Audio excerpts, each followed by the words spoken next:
abonné leen ci chaîne YouTube bi di Yaatal Xeltu Yin te activer cloche de notification bi ngir lu wàccati bees ngir man di ko jot ca tàng-tàng ba.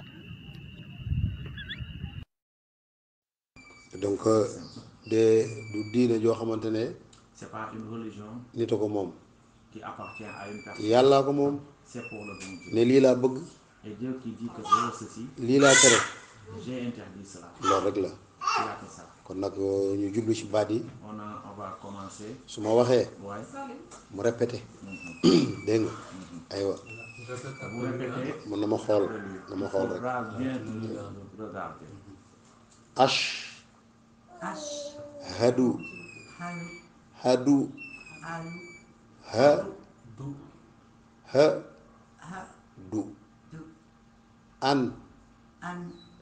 laa ilaha illa allah wahdahu la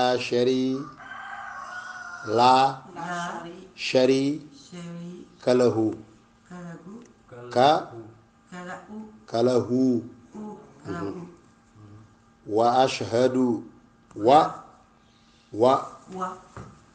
ashhadu ashhadu anna muhammadan rasulullah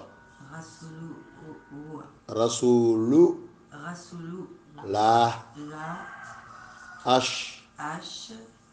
ashhadu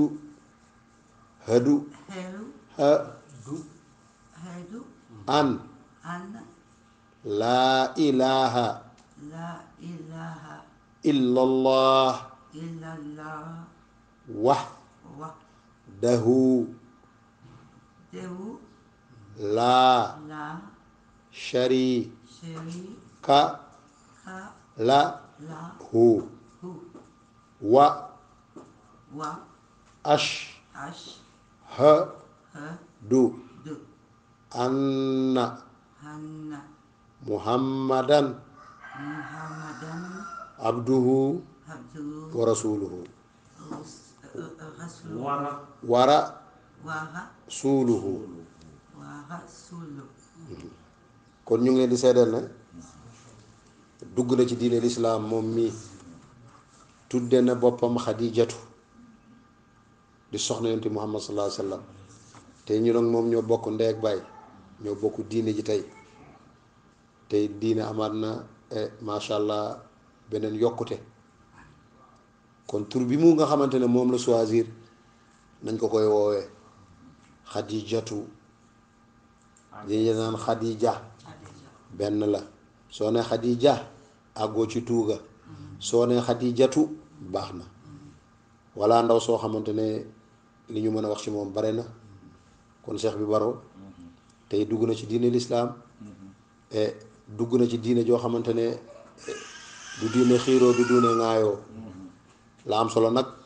mooy mu góorgóorlu ñu jàngal ko li nga xamante ne mooy ay faratay julleem